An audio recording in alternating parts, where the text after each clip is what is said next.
Let's close our eyes, and while we sing this song, let us all be reminded of our God that is great.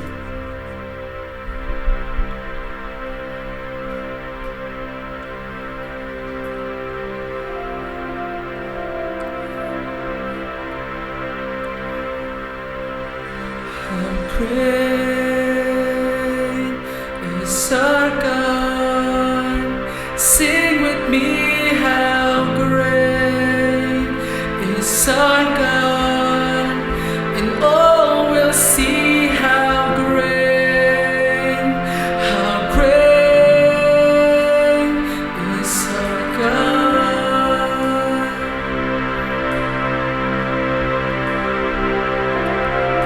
The splendor of our King, clothed in majesty, let all the earth rejoice, all the earth rejoice.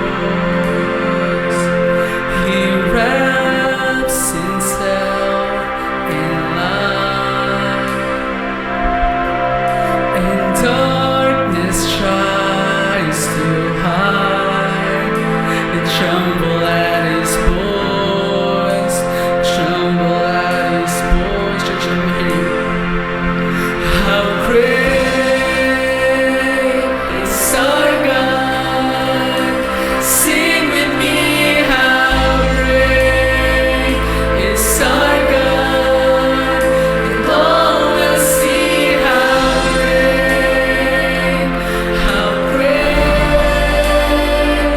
is our God.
Lord, sa dami nangyayari sa mundo, minsan nakakalimot kami.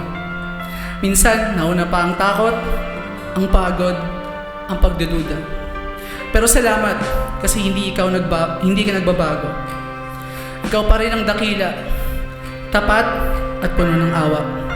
Salamat, Lord, kasi sa kabila ng lahat ng kahinaan namin, minahal mo pa rin kami. Sa bawat gising namin, may bagong pag-asa. Sa bawat araw, may dahilan para magpasalamat. Kahit minsan, hindi namin naintindihan ang mga plano mo, alam namin, mabuti ka pa rin. At kahit hindi ka namin laging naunawaan, karapat-dapat ka pa rin sambahin. Sabi sa Psalms 145 verse 3, dakila ka, Panginoon, at karapat-dapat kang purihin. At totoo yun, Lord. Hindi namin kayang ilagay sa salita kung gaano ka kabuti, pero ngayong oras na to, gusto namin ialay ang buong puso namin sa iyo.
Isa sa magandang ginagawa sa synagogue at kahit na sa simbahan ng karamihan at pinanggalingan ng sa atin ang tinatawag na liturgy.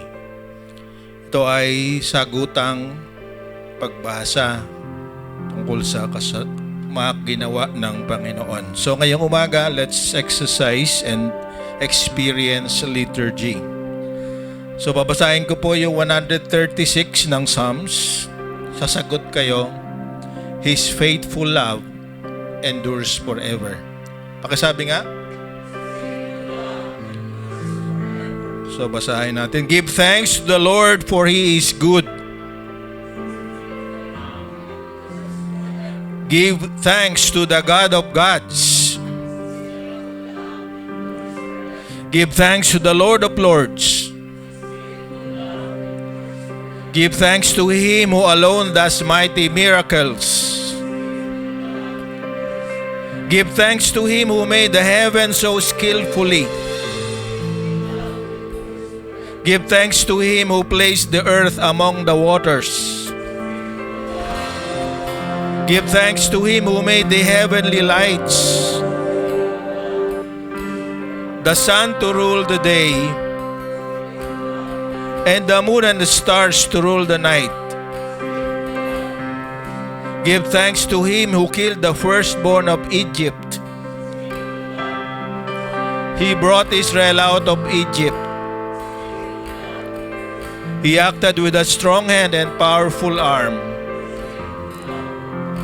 Give thanks to him who parted the Red Sea. He led Israel safely through. But he hurled Pharaoh and his army into the Red Sea. Give thanks to him who led his people through the wilderness. Give thanks to him who struck down mighty kings. He killed powerful kings. Sihon, king of the Amorites, and Og, king of Bashan. God gave the land of these kings as inheritance, a special possession to his servant Israel. He remembered us in our weakness. He saved us from our enemies. He gives food to every living thing.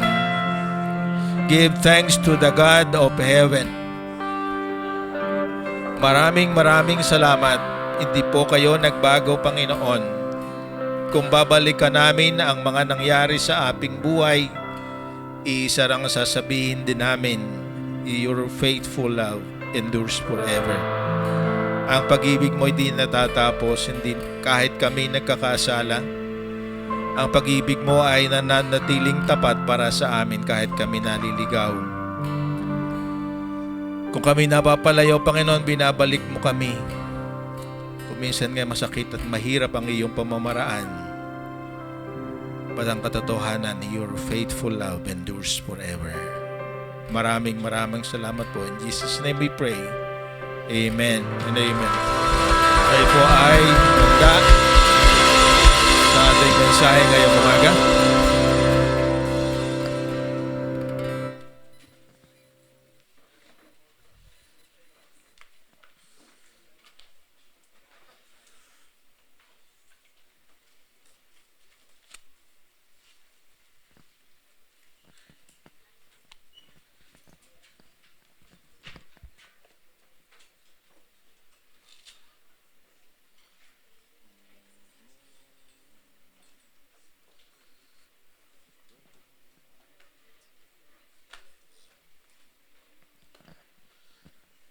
Ang sarap ng ulan, ano? Kagabi tuwing magigising ako ay umuulan pa rin. At alam natin, ang ulan ay pagpapala. Uulan ng pagpapala. Yun ang di ko narinig pang kinanta rito. So siguro susunod na mga weeks, awitin natin. Uulan ng pagpapala.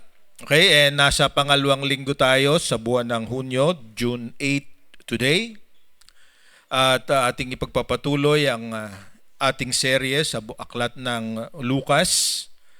Naniniwala ako na bawat isa sa atin ay may mga karanasan na ma-identify natin ang ating sarili sa ating tema ngayong buwan. Ito ay bagong tema. Natapos tayo nung Sunday, tinapos natin yung labi nating challenges, mga unang hamon sa mga nagmiministeryo. Ngayon ay sisimula natin, ito ay aabot actually ng 2 buwan hanggang sa June, July, and maybe even August. Ay yung mga sabi dito ay fundamental teachings. Ito nga yung mga basic na itinuturo ng Panginoon at ano yung tamang tugon ng bawat isa sa atin. Kasi yun nga, kahit marinig natin ang tinuturo ng Panginoon, kapag tayo ay walang tugon sa tinuturo niya, yung ating paglago at yung pagbabago ay hindi mangyayari. Okay? So, kahit alam natin ang lahat, kaya nating ipaliwanag ang lahat, subalit kung hindi tayo tama ang tugon, hindi ito nagbabago ng buhay. At ang gusto ng ating Panginoon, tayo huwag manatili as we are. Di ba? Tayo ay patuloy na magbabago. Yan ngayon ang ating laging pinag-aaralan tungkol sa discipleship. Ang ating pagiging disciple, ang ating pagiging alagad, ay isa lang ang direksyon. Ang direksyon noon, tayo ay magbago at maging katulad ni Jesus. So, paano mangyayari yon? Ito nga yung pag-uusapan natin for the next 2 or 3 months. Ano yung mga basic teachings niya? Ano yung mga tinuturo niya na gusto nating ma-absorb, maintindihan at higit sa lahat, magamit natin sa araw-araw na buhay. So, ano ba ang ating theme nga? Nasabi ko nga Luke chapter 6 and 7. At ang layunin natin ngayon for June 2025 ay paalalahanan, to be reminded that the teachings of Jesus are focused on building up others and that our right response is to abide in them. So sa Tagalog, sabihin natin, para paalalahanan tayo ng mga turo ng ating Panginoong Yesus ay nakatuon doon sa pagpapalakas, building up, pagpatatag ng bawat isa sa atin at ang iba, hindi lamang tayo. At ang tamang tugon natin doon ay manatili sa mga katuruan na yon. It's a big challenge, hindi natin kayang gawin by our own. Kailangan talaga natin ang Holy Spirit. Kaya nga ang pangako sa atin, sabi sa Hebrews ay, tayo ay kalagi niyang sasamahan. He will never leave us nor forsake us. So yun ang magandang pangako. So yan ang ating layunin. So ang unang fundamental teaching na ating pag-uusapan ngayon, ba't nawala na naman? Session closed. Ay dito, simple lang. Addressing people's needs is more important than observing religious rites. Okay, sa wikang Tagalog, yung pagtugon sa mga pangangailangan ng tao ay mas mahalaga kaysa pagsunod sa mga ritual na ibinibigay ng relihiyon. Okay? Maraming ritual ang religion, di ba? Kahit na yung ginawa natin kanina, yung responsorial reading, it is a ritual na ginagawa nga even sa panahon ni Jesus Christ. Ang kanilang ginagawa ay binabasa yung prophets, nagabasa yung Psalms, and yung mga tao ay tumutugon sa sinasabi ng leader o ng priest.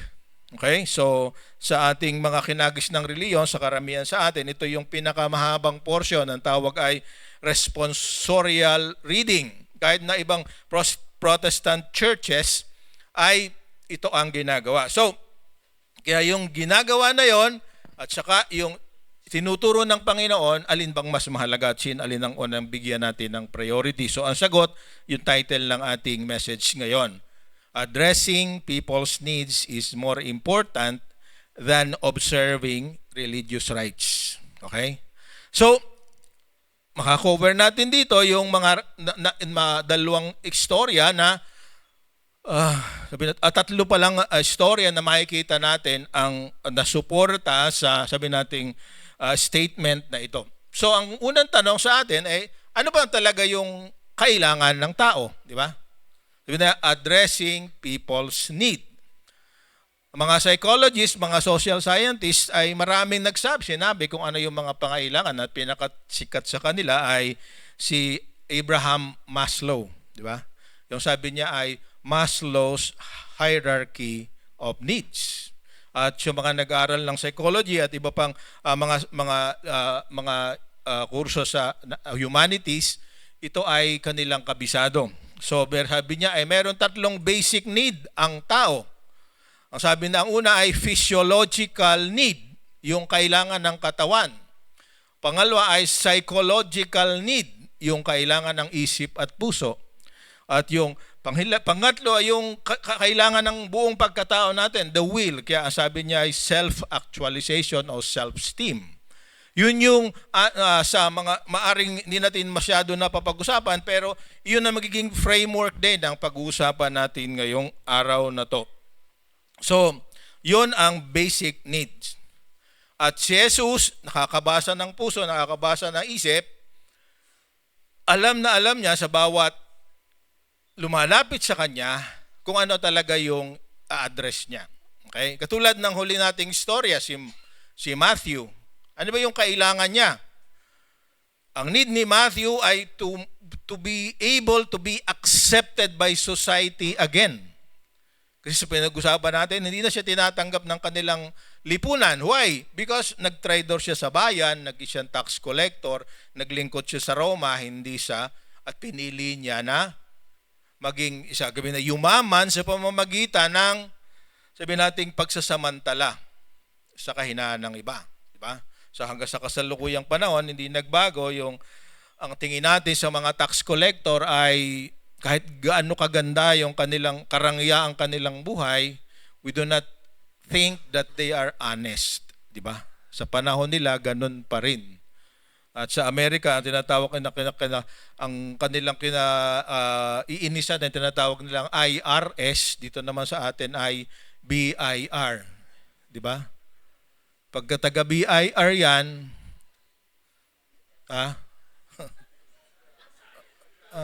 absent yata si Saya. Hindi naman siya tax collector, di ba? Nagtatrabaho lang. Baka magalit sa akin si Saya. Okay. So, yun yung reputasyon. Pero gusto kong intindihin natin, alam ni Jesus ang reason kung bakit siya nagkaganon. Yun ang kagandahan. Ang tayo tinitingin natin external, pero Jesus looks at the heart. Di ba? So yun ang gusto nating makita ngayon sa pag-uusap natin ngayon. Na kuminsan kahit tama ang ginagawa mo, sabi natin sisimba ka linggo-linggo, very honest ka sa tithes and offering. Lahat ng service ng church, naroon ka. Lahat ng activity ng mga kakababaihan, ng kalalakihan, maganda yun na naroon kayo. Kaya nga ini-invite ko kayo na masama-sa kasi katulong yun sa paglago natin. But the real test, kung ikaw'y binabago ng Panginoon, ay hindi yon nangyayari sa loob ng bahay-sambahan, hindi yung mga ritual na sinusunod natin, kundi yung reaction natin sa iba't ibang sitwasyon. Sa paaralan, sa opisina, sa tahanan, sa community. Ano ang kailangan natin? So yun ang pag-usapan natin sa mga susunod na linggo at kahit sa araw na ito. Kasi ang isang kalaban natin yan ay yun nga tinatawag nating legalism. Kahit ang simbahan kung minsan nagiging legalistic, napakarami nating sinasabi na dapat ito ang ginagawa mo. At kalimitan sa kaguluhan ng lalo na pagka kuminsan ay yung ang focus ay mga bagay na external, pinagtatalunan. Isang halimbawa ay lately, ang pinagtatalunan, ano ba klaseng music ang patutugtugin natin? Nung kami kabataan, nag-transition 1970s, nagsimula yung mga bagong kanta, di ba? Na sinulat ng mga bagong writers. Ang di ko nga makalimutan na tema din natin ngayon is yung kanta na Pass It On, di ba? Paborito ni Kuya John yun. It only takes a spark to get a fire going, and soon all those around will warm up to its glowing. Well, yung mga nakanta ni Kuya Arnold doon, di ba? Naging choir ka ba ni Kuya o hindi ka nag-qualify? Alright? So, yun yung, hindi ako nag-qualify din eh. Hindi ako, si Mrs. ko lang. Okay? Pero yan nang nag-transition. So, pinagtalunan yan. At si Kuya Emil, natatandaan ko, ang pinagkaguluhan ng COC ang Tagalagundi kasi gumagamit ng drums. Dati bawal yan. Kailangan accordion or organ, hindi piano. Yung organ, yung ginaganon ngayon, yung windpipe yun, di ba? Accordion ba tawag doon? Yung aking uncle na isa, na buhay pa naman ngayon, yun yung kan tinutugtog. Basta tinutugtog na yon, heavenly music na yan. Di ba? So, lahat na tahimik. Okay, ngayon, habang gumaganda ang tugtog, lolong umiingay. So, pinagtatalunan. Ritual. Okay? Kahit sa mga sa Israel noon, di ba, ang music, which is the language of the soul, is always controversial. Ang tanong, yun ba talaga ang hinahanap ng Panginoon? Kasi sabi ni Jesus Christ mismo, pinupuri ninyo ako ng inyong mga labi, pero ang inyong mga puso ay hindi tama. So yun ang ating pag-usapan. Ang hinahanap ng Diyos ay hindi yung external, kundi yung internal. at dito sa ating mga verses na pagbaba. At ang problema nito, karamihan ito sa external na nangyayari ay kalimitan ay itinuro at sabi din dinevelop ng tao. So yun ang pag-usapan natin. So buksan natin ang ating Bible sa Luke chapter 6, 1 to 16, at by portion ay pag-uusapan natin ito. Okay? Ang ating layunin, makita natin, yung title mismo ay maintindihan natin. Addressing people's needs is more important than observing religious rites. So, simulan natin, verses 6, 1 to 5. Ayan, okay? Hindi nagkasya yata. So, tuloy natin. Sabi dyan, one Sabbath day, Sabbath, okay? As Jesus was walking through some grain fields, his disciples broke off heads of grain, rubbed off the husks in their hands, and ate the grain. I want you to take note, it happened on Sabbath day. But some Pharisees said, "Why are you breaking the law by harvesting grain on Sabbath?" Okay, so ang kanilang interpretation doon sa kukuha ng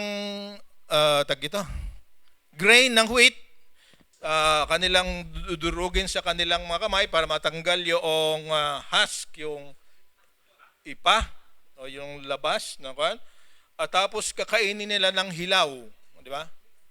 Okay? Ang sabag nila doon ay harvesting. Okay?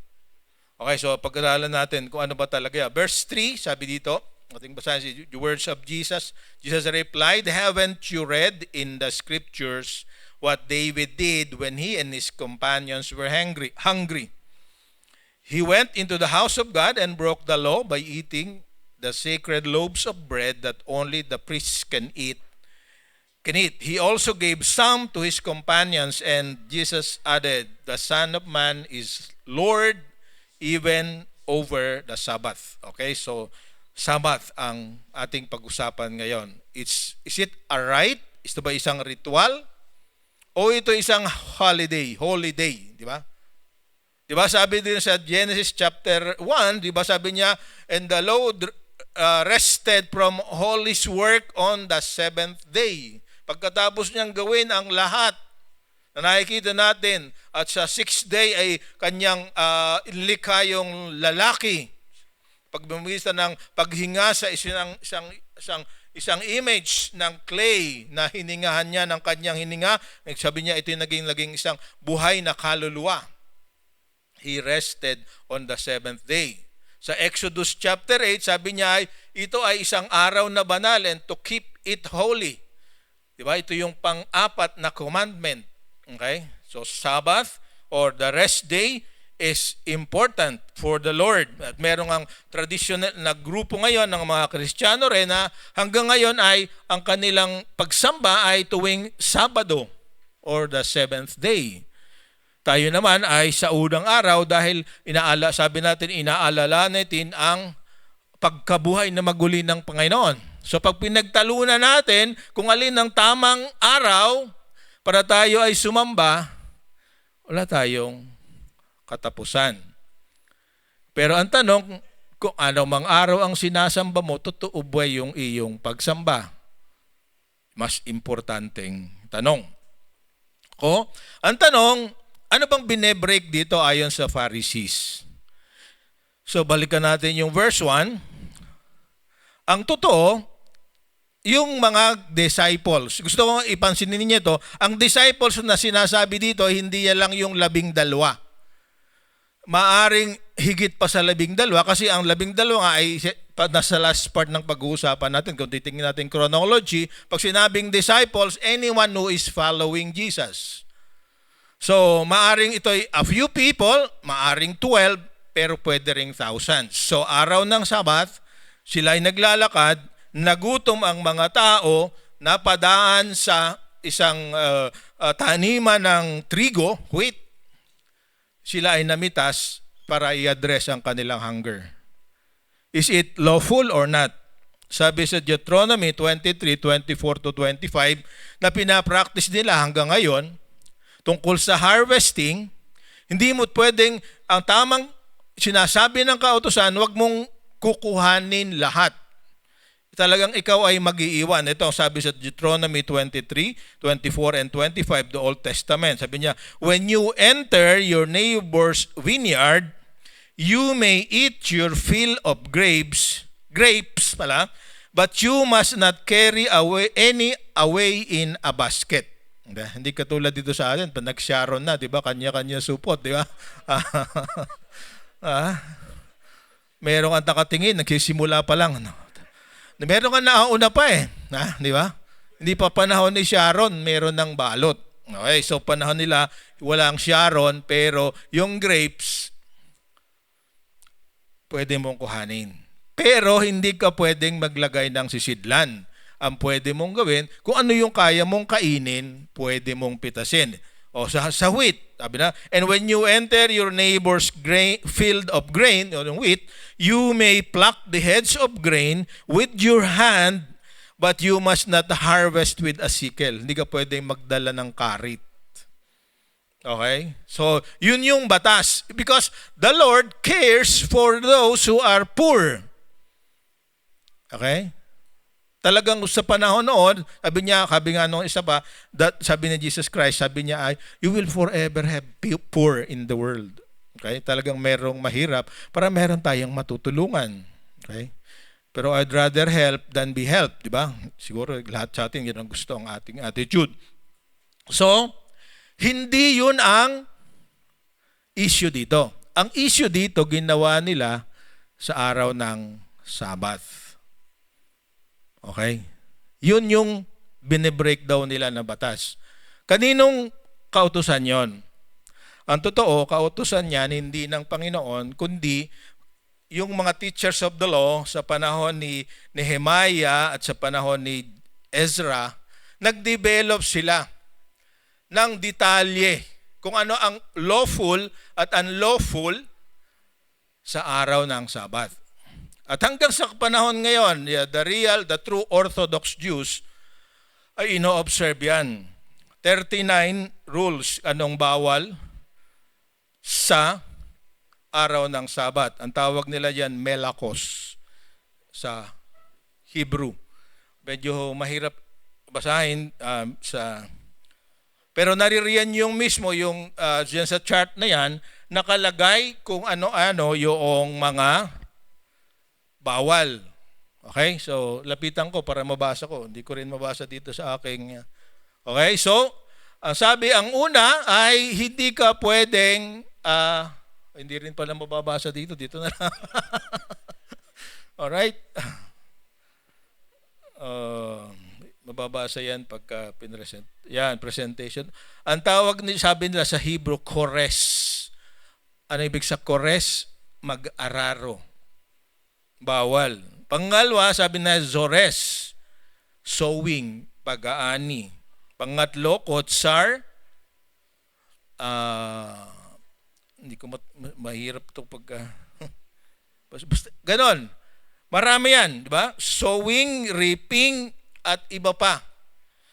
At walang trabaho. Hindi pwedeng magluto, hindi pwedeng magsindi ng apoy. Makaya mo bang yan, sige pa. Yan, sige pa. Reaping, okay? Sorting, grinding, sifting yung pagbibistay, pakitaas. Yan. Shearing, whitening, o bawal yung gagamit ng ng papaya soap, pagka Sabado. Okay? Disengage, enlarging, weaving, disentangling pala. Okay?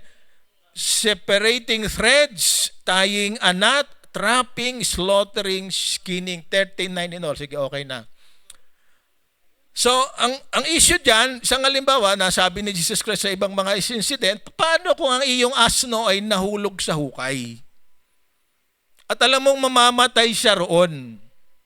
Pababayaan mo ba? Paano kung anak mo nakabitin at nahulog, natalisod? Papabayaan mo ba? Diba? So, masyadong mahigpit. Kautusan ba ng Diyos? Hindi. dinagdag lang ng tao. Diba? Para raw alam at hindi magkamali. Okay? Ang tanong, lumipas na ba yan? No, yung chart na yan po ay current sa Orthodox Jews. Para patunayan ko sa inyo, in 1992, sa Tel Aviv, sa Bnei Brak, merong 3 apartment na ito'y nalagay sa Los Angeles Times na nasunog. Kasi bawal ang iba, di ba? Bawal kung anong gagawin. Kasi sa kanila, bawal gumamit ng kuryente. Bawal gumamit ng telepono. Nasusunog yung bahay. So hinanap yung rabbi. Itinanong, pwede bang patayin yung apoy? Iisa yung unang susunog. It's funny, but it really happened. 1992, April 26. Okay? Posted in Los Angeles Times. Okay? So, ganon sila kahigpit. Okay? Makakainis, ano? Diba? Dahil bawal gumawa. Kaya sabi ni Jesus Christ, ako ang Lord ng Sabbath. Diba yun sa part na sa verse 5, diba? So alam ko kung ano yung nararapat. Alam ko kung ano yung tama. Sabi niya, Jesus, I am the Lord. The Son of Man is Lord even of the Sabbath.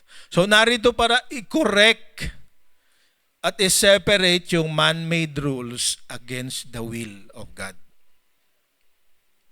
Di ba? Purihin ng Panginoon kasi napakahirap mabuhay ng ganun, di ba?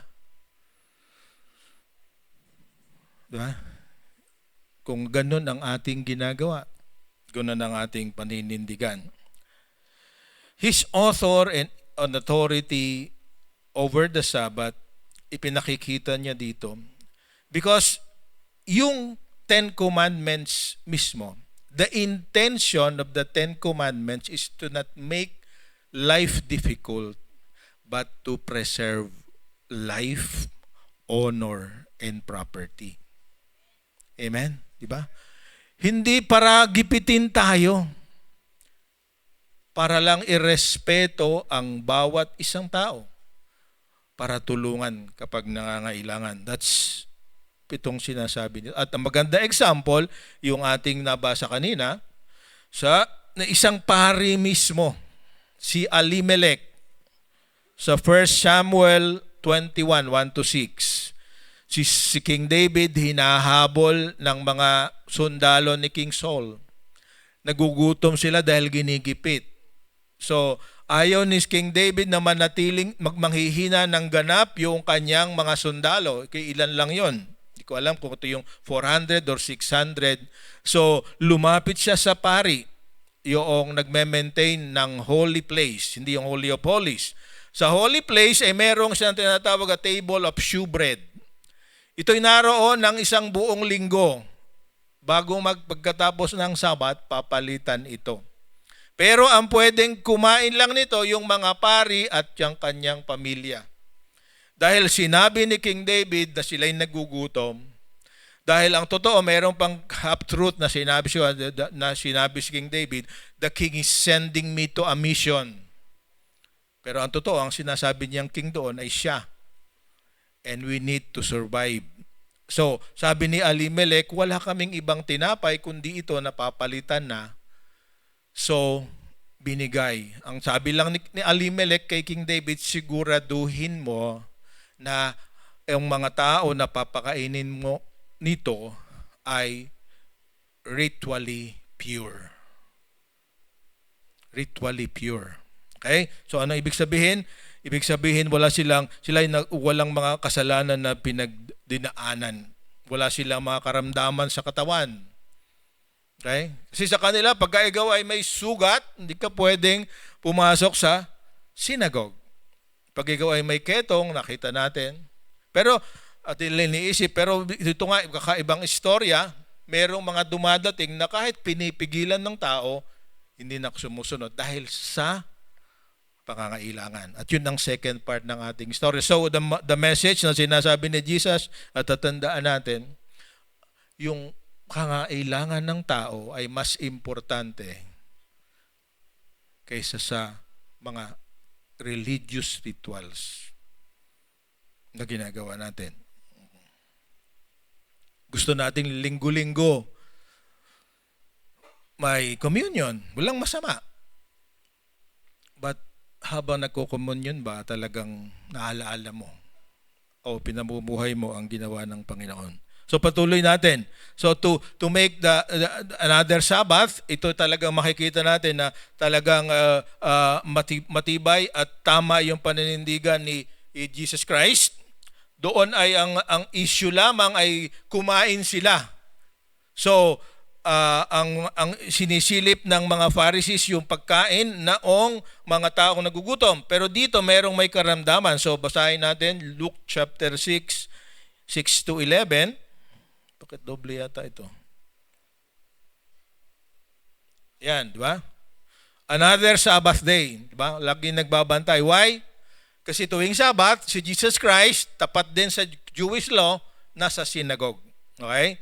So, on a Sabbath day, a man with deformed right hand was in the synagogue while Jesus was teaching. Yung ibang nabanggit ito sa ibang mga gospel, hindi sinabi na right hand. Okay? So, merong detalye si Luke na mas, let's say, detalyado sa kanya kasi siya isang doktor.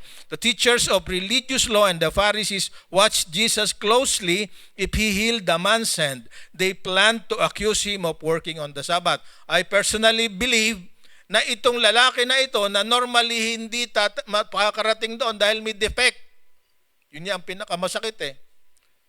Pagka may defect, hanggat hindi ba naayos yung defect na karamdaman, hindi ka pwedeng pumasok sa synagogue. Why itong lalaki na ito, nasabi ay deformed o may paralysis ang kanang kamay ay naroroon. I personally believe it was a trap set up by the religious teachers of the law. Kasi maliwanag, sabi niya, the Pharisees watched closely if he healed the man's hand, they planned to accuse him of working on the Sabbath. Okay, so ito nakakalungkot isipin ko minsan, pero talagang nangyayari. Meron narong pupunta sa bahay-sambahan para bantayan lang kung anong sinabi ni pastor, anong sinuot niya, anong ginawa niya, lahat ng kanyang na error sa grammar binibilang, di ba? Merong gano'n, di ba? At merong hindi makapunta sa bahay-sambahan kasi ito yung suot ko no isang linggo baka matandaan niya. Di ba? So, may problema lang kaagad, di ba? Pero nangyayari sa panahon natin. Okay, so nag-trap. Okay, so sabi niya, but Jesus knew their thoughts. Pangalawang beses sa chapter 4, meron din ganito. So, ito yung isang bagay na gusto ating huwag kalilimutan. Alam ni Jesus kung bakit narito ka ngayon. Alam niya kung anong iniisip mo. Alam din niya kung inip na inip ka na. Dami namang sinasabing detalye ni pastor. Tuloy mo na, sabihin mo na lang gusto mo. Di ba? But sometimes we need to know the details so that we can really appreciate the message. Jesus knew their thoughts. He said to the man with the deformed hand, come and stand in front of everyone. Ito pang isang kakaiba, di ba? Doon sa isang may ketong na naroroon sa bahay-sambahan din, doon sa chapter 4, di ba? Tama ba? Chapter 4, hinawakan pa niya. Ito pinatayo lang niya. So the man came forward. And then Jesus said to his critics, okay, I have a question for you. Does the law permit good deeds on the Sabbath or is it a day for doing evil? Yun ang sagot doon sa 39, di ba? Ano ba ang talagang layunin ng kautusan? Para ituro ang mabuting gawa o expose o kaya ay gumawa ng di mabuti? Is this a day to save life or to destroy it? He looked around at them one by one. And I said to the man, masyadong dramatic ito, di ba? Sa halimbawa, papunta ako kay Senry, tititigan ko muna siya. Tapos itong ating song leader kanina, isa-isahin ko kayo ngayon dito. Pag hindi na kayo makatiis, lulungon na lang, di ba? Ganun ang ginawa ni Jesus Christ. At tapos sagot niya, idiretso mo yung iyong kamay. Did he do some work? Sa tingin niyo, meron ba siyang ginawang trabaho?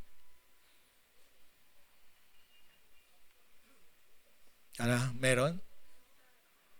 Ang totoo, wala, di ba? Kasi ang work, kailangan gamitin mo yung iyong kamay. Di ba? We work with our hands. Di ba? Hindi niya hinawakan ng kamay, and the sick hand was restored. Natuwa, ang tanong, natuwa ba sila?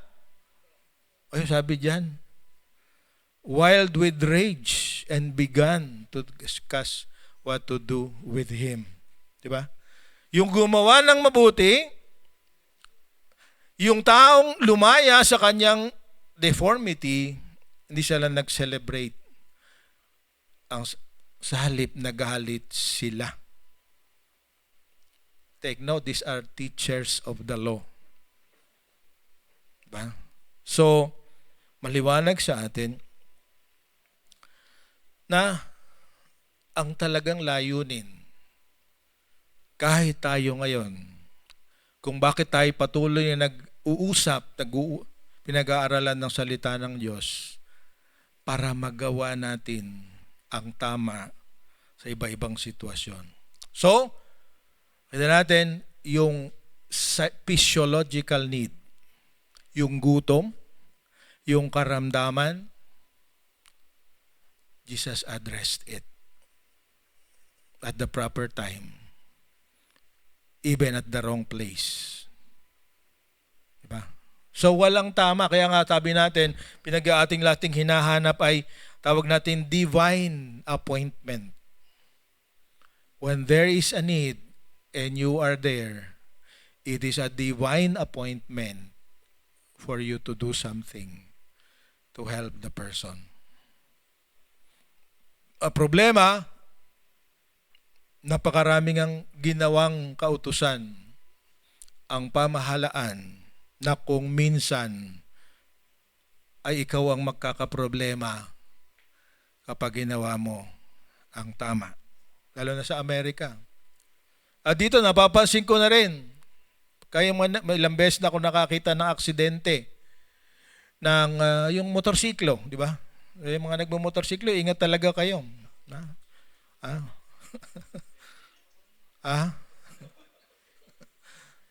Kasi napakadalas. Sabi nila, no, statistics noong 2017 yata, 60 motorcycle accidents per day in Metro Manila. Hindi ko alam kung ngayon. Pero mapapansin ko, ilang beses na sa Las Piñas, no, isang beses, pag bina-aksidente, tatawag lang ng ambulansya. Pero, hindi gagawa ng paraan. Ako, magko-confess sa inyo, naka-aksidente na ako sa motor. Galing ako sa, hindi niya alam to. Galing ako sa Landers, sa South Metro. Okay. Hindi ko alam kung anong iniisip ko, basta nag-U-turn na lang ako bigla doon sa pinupuntahan natin, sa nakainan natin doon sa West Parade, di ba? Hindi ko alam, merong dumarating, nasabit sa side mirror, sira yung side mirror ko. Yung side mirror ko, naisip ko, galit na galit ako, sira yung side mirror ko.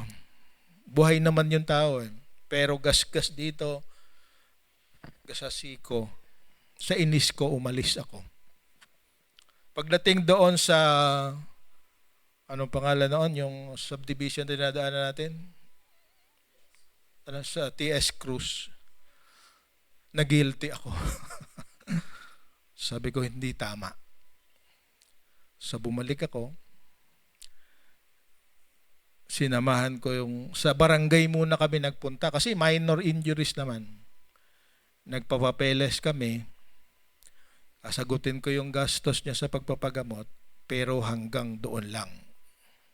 Kinuha ko ang kanyang lisensya, binigay ko kay lisensya, nagpa-blatter kami sa barangay, then sinagot ko yung gastos niya. So, tahimik ako. Kasalanan ko talaga, hindi ako nag-iingat. I was out of my mind, meron ako iniisip. Gusto kong makauwi agad para makita ang aking maganda asawa. So, but I believe I did the right thing. Kasi naroon di ba? Sa totoo, pwede ako makipag-contest sa kanya kasi unang-una wala siya. Hindi siya nakadamit ng pang-motorsiklo. Yes, naka-helmet siya, pero ang bilis-bilis niya do sa kanto. Umiiwas ako sa kabila, pumunta ako sa kabila para makalagpas siya, parehas kami ng pinuntahan. So, nagkasabitan kami. So, importante para sa akin, nagawa ko yung dapat kong gawin, malinis ang aking konsensya. That's what we need to do. Nagastosan ako, pinaayos ko yung sasakyan, di pa naman akin, kay Boyet yan. Kaya yung kanang side mirror ko ng kotse ni Boyet, hindi na nagagalaw yon. Hindi niya nalaman. Dalawang kasalanan.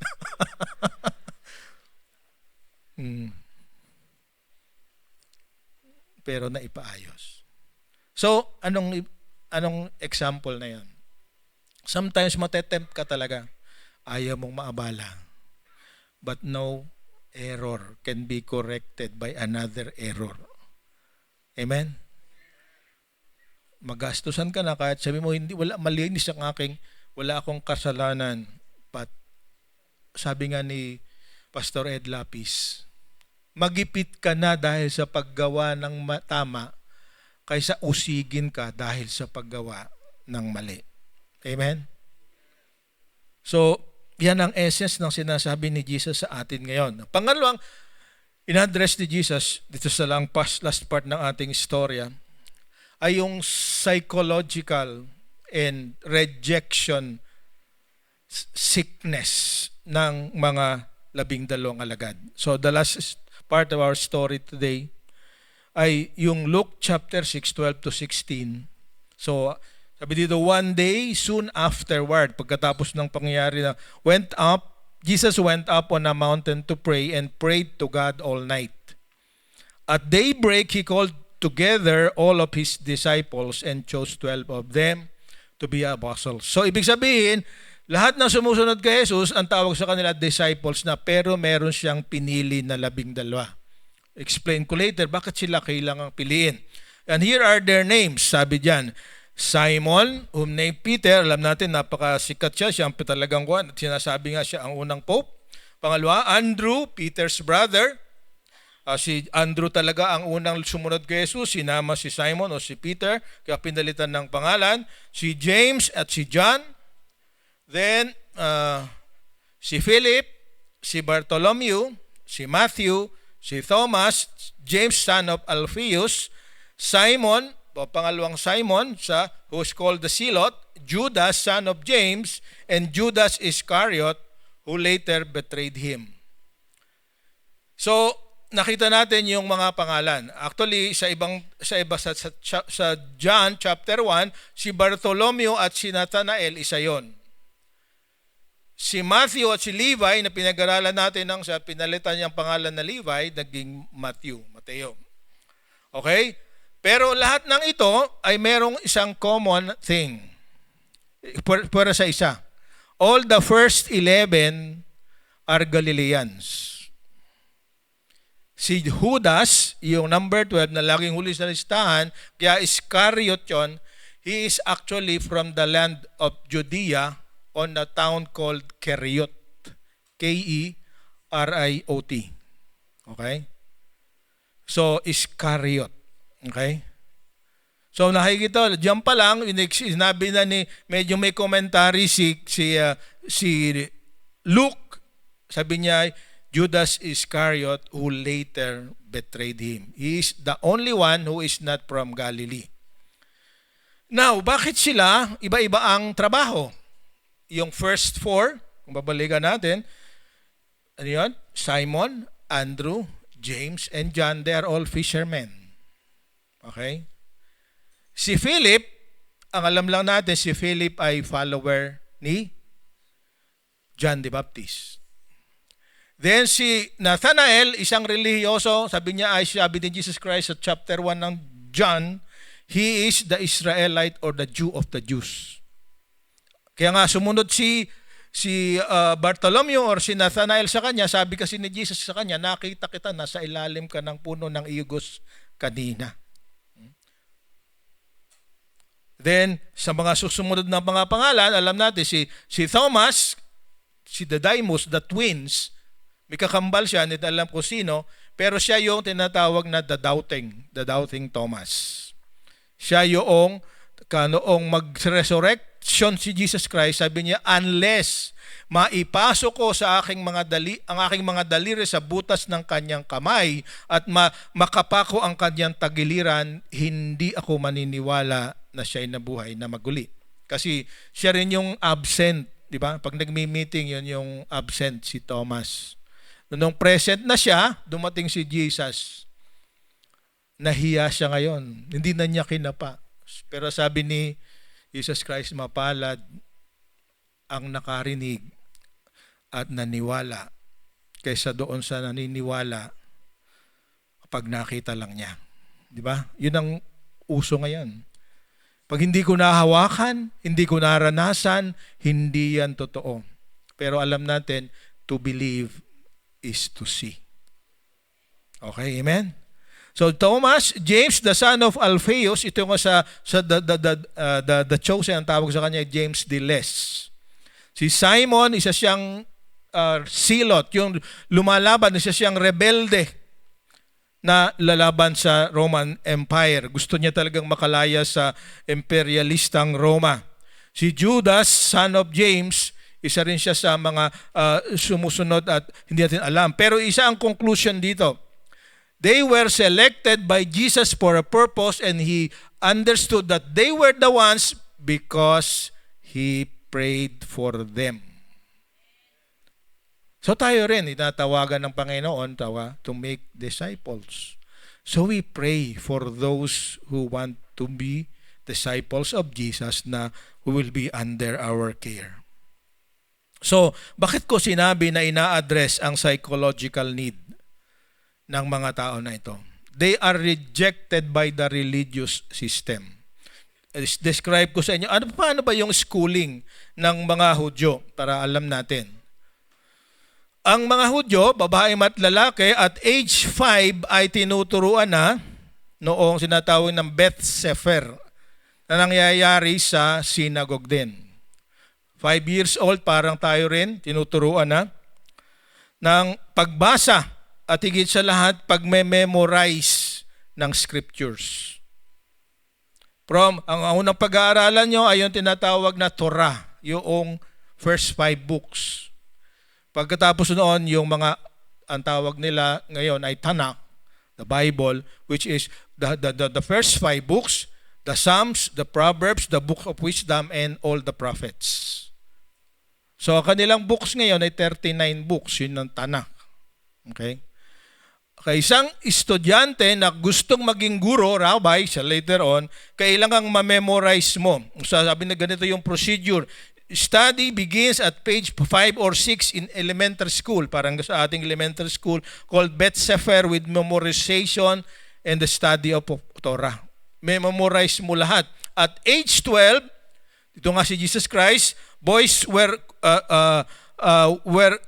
allowed to start what you call oral interpretation. Kaya nga doon sa chapter 4 tayo, di ba sabi ni Jesus, nangyari ang ganito yung sa Isaiah 61, di ba?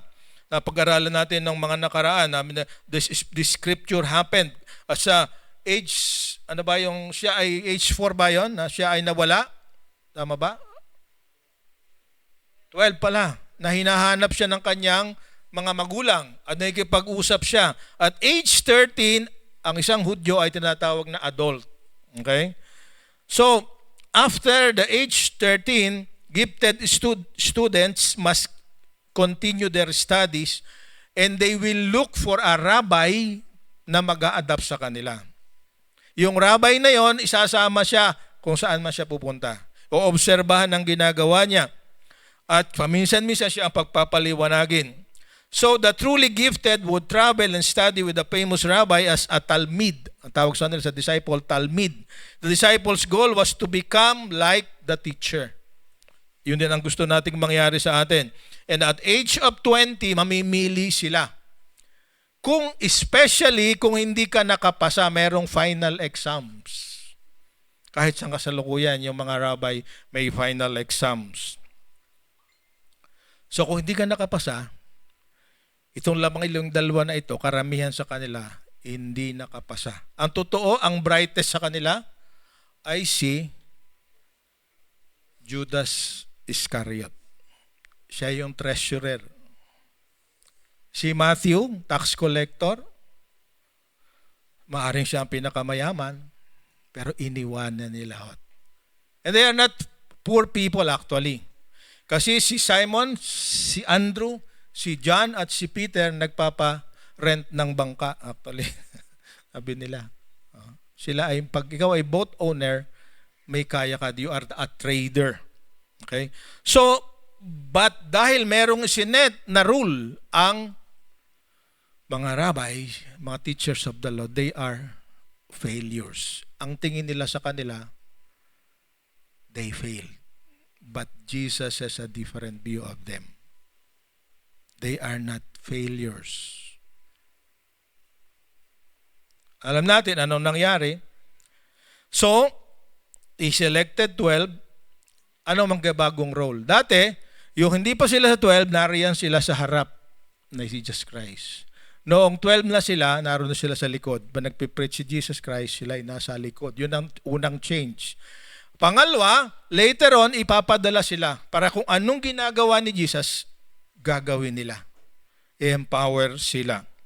So, ang role ng isang apostle, sabi sa Luke chapter 9 verse 10 and sa Luke chapter 17 verse 5, they also exercise delegated authority over the sick, over the demon-possessed, and they can preach in lieu of Jesus. Why? Kasi kailangang mapuntahan ang iba pang mga lugar. So, dahil doon, nagkaroon ng bagong kaisipan ang mga disciples na ito. They felt good about themselves. They have hope. They have the potential.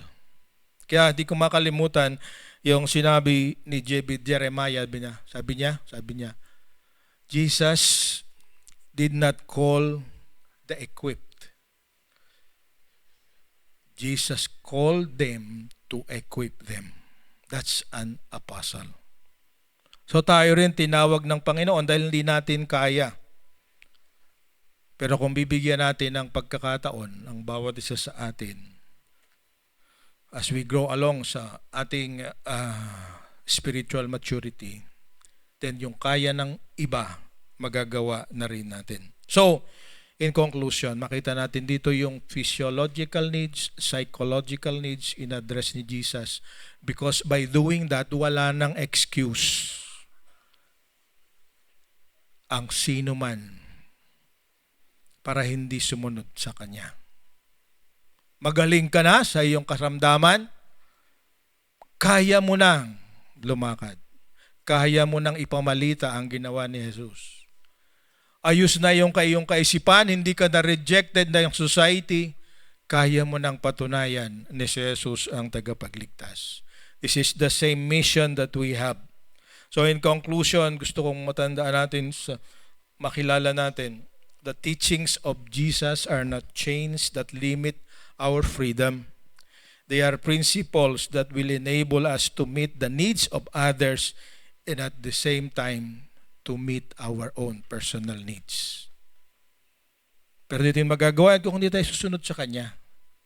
The disciples became apostles, and later on, nung si Jesus Christ ay umakyat na sa langit, alam natin sila ay nagpunta sa iba-ibang parte ng sanlibutan para ipangaral ang kanilang naranasan, ang kanilang nakita. They are the witnesses na sinasabi sa Book of Acts.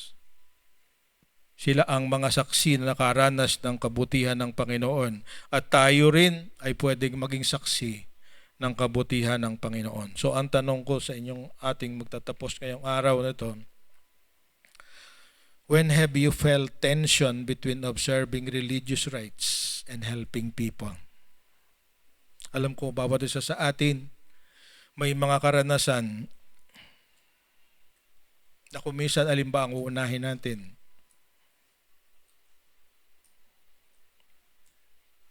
Think about that. Pangalawa, as you try to follow Jesus, what challenges do you face when you try to express your love for Him? Hindi lahat ng tao na gumagawa ng mabuti ay kinalulugdan.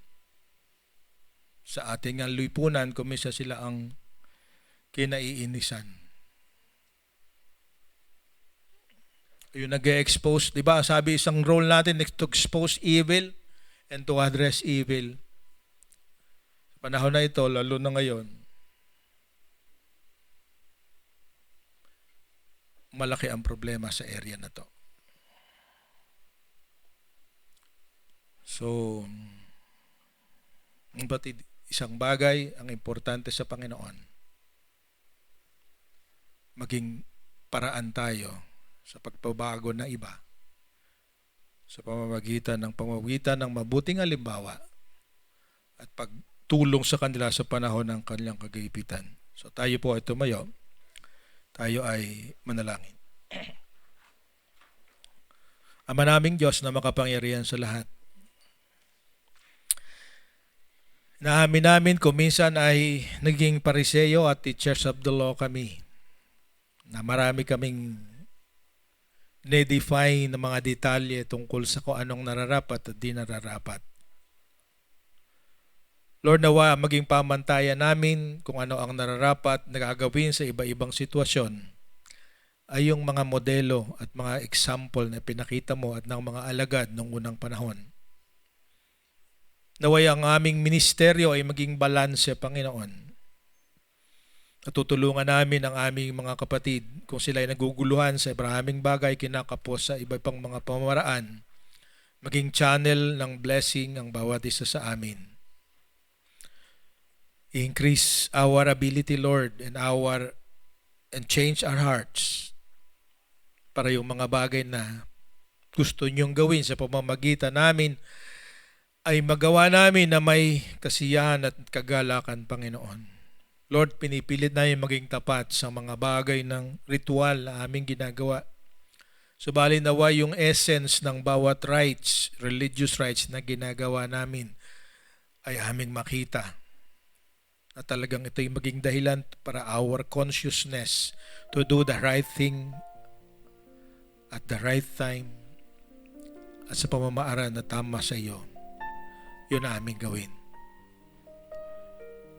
Buksan mo ang aming mga palad at ang aming mga isip sa mga opportunities para maging pagpapala kami sa aming pamilya, sa aming trabaho, sa amin kung sa kami nakatira. Naway makita nila yung kasipagan na dinedevelop mo sa bawat isa sa amin. Yung generosity na pinakita mo sa amin, maiparamdama rin namin sa iba. Bigyan mo kami ng creative ways para ang mga nangangailangan naguguluhan ay maabot namin at matulungan para ma-produce nila sa kanilang sarili ang kailangan nila. Alam namin, Panginoon, hindi masaya ang ginagawa ng iba sa na sila ay kailangan mamalimos. Katulungan mo ang bawat isa narito to generate opportunities to establish businesses that will employ people. Pagpalain mo ang bawat negosyo ng mga nire-represent ng mga naririto, Panginoon. Pagpalain mo rin yung mga nagtatrabaho sa mga pagawain, sa mga opisina, Panginoon. Naway makita sila na maging modelo ng katapatan sa kanilang oras na ginugugol. Naway ang kanilang ginagawa ay higit nilang i-focus yung resulta na bibigay ng kabutihan sa iba at hindi yung pakinabang na makukuha nila dahil sa kanilang ginagawa. Huwag mangyari na kami ang unang nagrereklamo kung kapos ang aming kinikita. Kung sa aming palagay kami nalalamangan, Lord, kayo po ang maghihiganti para sa amin. At kahit hindi nila ibinigay sa lugar na ito, Panginoon, we are looking for the blessings that await us when you come. Pagpalain niyo po kami that our proper attitude, kung hindi man namin nakakamtan yung tamang tugon, tamang pakinabang sa at nabunga ng aming pagsisikap, manatili kaming tapat na gagawin dahil yon ang tama, dahil kami iyong mga anak. Salamat po, Panginoon. Ito po ang aming dalangin sa pangalan ni Jesus. Lahat ay magsabi ng Amen.